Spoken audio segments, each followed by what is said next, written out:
Hi hello and welcome back to YouTube channel. എല്ലാവർക്കും പുതിയൊരു വീഡിയോയിലേക്ക് സ്വാഗതം.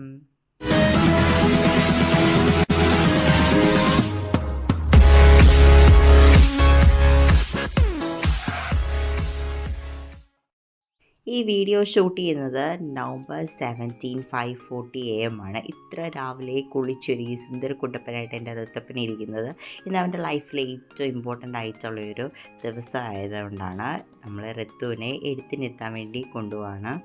അപ്പോൾ എൻ സി കാർഡ് വെച്ചിട്ടാണ് നമ്മൾ എഴുത്തിനിരുത്താൻ വേണ്ടി തീരുമാനിച്ചത്. അപ്പോൾ രാവിലെ തന്നെ നമ്മൾ വീട്ടിൽ നിന്ന് ഇറങ്ങി. ഒരു 6 മണി കഴിഞ്ഞപ്പോൾ നമ്മൾ വീട്ടിൽ നിന്ന് ഇറങ്ങി. സൺഡേ ആയതുകൊണ്ട് തന്നെ നല്ല തിരക്ക് അന്ന് കാണുമെന്നുള്ളതുകൊണ്ടാണ് നമ്മൾ അത്ര നേരത്തെ ഇറങ്ങിയത്. എന്തോ ദൈവഭാഗ്യം, നമ്മൾ ഇറങ്ങിയ ടൈം കറക്റ്റാണ്. നമുക്ക് ഒട്ടും തിരക്ക് തന്നെ ഇല്ലായിരുന്നു. അവിടെ ചെന്നപ്പോഴേ ഋതു ഉറങ്ങിയായിരുന്നു, കാരണം അത്ര നേരത്തെ അവൻ ഏറ്റതല്ലായിരുന്നു. പിന്നെ അവിടെ നിന്ന് ഉറക്കമൊക്കെ ഇപ്പിച്ച് നമ്മൾ അവനെ ഒക്കെ ആക്കി നമ്മൾ അമ്പലത്തിലോട്ട് ഇറങ്ങുവാണ്.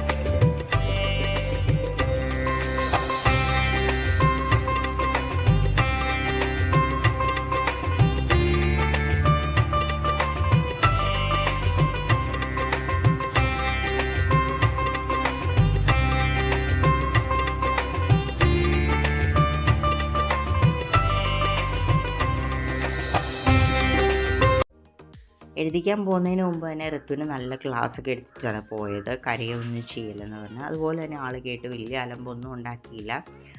അത് കഴിഞ്ഞ് മുകളിൽ കുറച്ച് മണലൊക്കെ ഉണ്ടായിരുന്നു അവിടെ എഴുതേണ്ടവർക്ക് എഴുതാൻ വേണ്ടിയിട്ട്.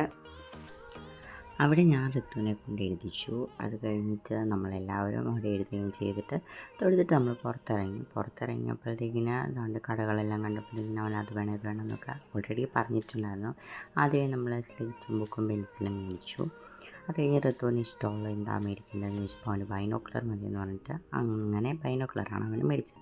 പിന്നെ വിശക്കുന്നുണ്ടായിരുന്നുകൊണ്ട് തന്നെ നമ്മൾ നേരെ ഒരു ഹോട്ടലിലോട്ട് പോയി.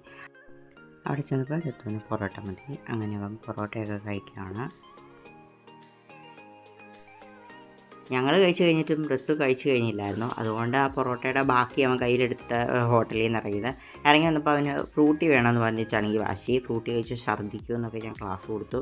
അങ്ങനെ അത് വേണമെന്ന് പറഞ്ഞിട്ട് നമ്മൾ നേരെ വിട്ടത് ഏറ്റുമാനൂർ അമ്പലത്തിലോട്ടാണ്. ഏട്ടനും അതുപോലെ തന്നെ അനിയനും മലയ്ക്ക് പോകാൻ വേണ്ടിയിട്ട് മാല ഇട്ടിട്ടുണ്ടായിരുന്നുകൊണ്ട് നമ്മൾ അമ്പലങ്ങളിലൊക്കെ പോകണമല്ലോ. അങ്ങനെ ഞങ്ങൾ നേരെ വിട്ടത് ഏറ്റുമാനൂർ അമ്പലത്തിലോട്ടാണ്. അവിടെ ചെന്ന് കുറച്ച് വെള്ളം കുടിച്ചപ്പോഴത്തേക്കിന് ഋതുവിൻ്റെ ജുബയിലെല്ലാം വെള്ളമാക്കിയവൻ. പിന്നെ നല്ല വെയിലായതുകൊണ്ട് തന്നെ അവിടെ കുറച്ച് നേരം ജുബ ഞങ്ങളവിടെ ഇട്ടൊന്ന് ഉണങ്ങി കിട്ടാൻ. ആ നേരം അവൻ അതിലൂടെ എല്ലാം നടന്നു. ആ സമയം കൊണ്ട് അവൻ നദിയുടെ ചുറ്റും കറങ്ങി എന്തൊക്കെയോ പറഞ്ഞുകൊണ്ടിരിക്കുകയായിരുന്നു. അങ്ങനെ കുറച്ച് നേരം അവിടെ അവന് ടൈം സ്പെൻഡ് ചെയ്തു. ജുബയൊക്കെ ഇറങ്ങി കഴിഞ്ഞ് നമ്മൾ വെളിയിൽ ഇറങ്ങി കഴിഞ്ഞപ്പോഴത്തേക്കിന് അവിടെ ഒരുപാട് കടകളുണ്ട്. അവിടെ നിന്ന് അവന് ക്ലേ വേണമെന്ന് നൽകി. അങ്ങനെ ക്ലേ ഒക്കെ മേടിച്ച് കൊടുത്തു. നല്ല തിരക്കായിരുന്നു ഏറ്റുമാനൂർ അമ്പലത്തിൽ. അവിടുന്ന് നമ്മൾ നേരെ പോയത് കിടങ്ങൂർ അമ്പലത്തിലോട്ടാണ്. അവിടെ അത്ര വലിയ തിരക്കില്ലായിരുന്നു. പിന്നെ തൊഴുതിറങ്ങി കഴിഞ്ഞപ്പോഴത്തേക്കിന് ഋതുവിനൊരു നാരങ്ങ വെള്ളമൊക്കെ വേണമെന്ന് പറഞ്ഞു. നാരങ്ങ വെള്ളമൊക്കെ കുടിച്ചു. അങ്ങനെ നമ്മൾ നേരെ വീട്ടിലോട്ട് പോയി. അപ്പോൾ ഇത്രയുള്ള വീഡിയോ. എല്ലാവർക്കും വീഡിയോ ഇഷ്ടപ്പെട്ടെങ്കിൽ ലൈക്ക് ചെയ്യുക, ഷെയർ ചെയ്യുക, സബ്സ്ക്രൈബ് ചെയ്യുക. പുതിയൊരു വീഡിയോ ആയിട്ട് നമുക്ക് ഉടനെ തന്നെ കാണാം. അതുവരേക്കും ബൈ.